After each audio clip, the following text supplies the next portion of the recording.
Welcome back to my YouTube channel.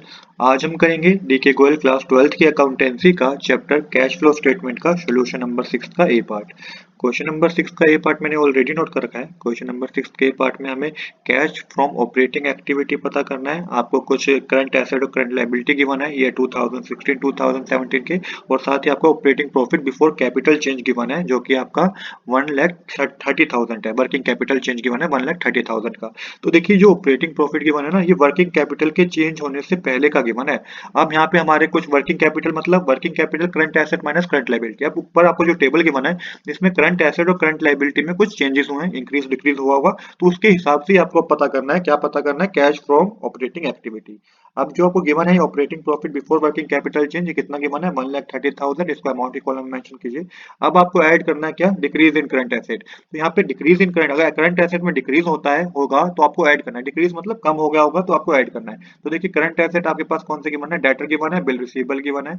अब देखिए यहाँ पे आप देखेंगे तो डेटर जो है वो डिक्रीज हुआ है तो आपको यही नोट करना है। बिल रिसीवेबल तो इंक्रीज हुआ है तो ये नोट नहीं करना। जो से करंट एसेट आपके पास डिक्रीज हुआ है वही आपको नोट करना है। तो यहाँ पे 10,000 रुपीज का डिक्रीज हुआ है तो ये आपको ऐड करना है। और साथ के साथ इसमें आपको ऐड करना होता है इंक्रीज इन करंट लायबिलिटी। अगर करंट लायबिलिटी में इंक्रीज हुआ है तो आपको क्या करना होगा? ऐड करना होगा। तो करंट लायबिलिटी है creditor, outstanding expense, bills payable, current liability है हमारी। तो क्रेडिटर में देखिए क्या हुआ है? डिक्रीज हुआ है। आउटस्टैंडिंग एक्सपेंस में इंक्रीज हुआ है और बिल्स पेबल में भी क्या हुआ है? डिक्रीज हुआ है। तो आपको इंक्रीज इन करंट लायबिलिटी को ऐड करना है जो कि आउटस्टैंडिंग एक्सपेंस है, जिसमें क्या क्या हुआ है कि खाली इंक्रीज हुआ है। तो यहाँ पे 200 रुपीज को आपको क्या करना होगा? ऐड करना होगा। सेम में आपको क्या करना है? यहाँ पे ऐड करके लिख देना है, आपके पास आएगा 10,200। अब इसके बाद क्या करना है आपको? आपको लेस करना है इंक्रीज इन करंट एसेट। अगर एसेट इंक्रीज हुआ है तो वो आपको क्या करना है? लेस करना है। तो यहाँ पे आपको पता चलेगा बिल रिसीवेबल भी इंक्रीज हुए हैं और एक्योर्ड इनकम भी इंक्रीज हुई है। कितने कितने इंक्रीज हुए हैं? 25,000 और 1,000 रुपीज इंक्रीज हुए हैं। ये आप डिफरेंस कैलकुलेट कर लेंगे, टोटल आपको पता चल जाएगा। ये टोटल आपका 3,500 होगा। सेम इसी तरीके से लेस करना है आपको डिक्रीज इन करंट लायबिलिटी। यहाँ पे बच्चे बड़े कंफ्यूज हो जाते हैं। देखिए डिक्रीज इन करंट एसेट आपको ऐड करना है और इंक्रीज इन करंट एसेट आपको माइनस करना है। इंक्रीज इन करंट लायबिलिटी आपको ऐड करना है और डिक्रीज इन करंट लायबिलिटी आपको क्या करना है? माइनस करना है। अब डिक्रीज कितने हुआ है करंट लायबिलिटी में? क्रेडिटर में और बिल्स पेबल में डिक्रीज हुआ है। कितना डिक्रीज हुआ है? 5,000 और 15,000।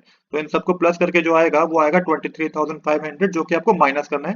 तो 1,30,000 में से में आपको 10,200 प्लस करना है, जिसमें से आपको 23,500 माइनस करना है। ये आपका कैश फ्रॉम ऑपरेटिंग एक्टिविटी आ जाएगा कैलकुलेट करके 1,16,700। तो यही हमें इस क्वेश्चन में पता करना था। आज के लिए इतना ही। I hope you like this video. If you like this video please do subscribe this channel. Thanks for watching.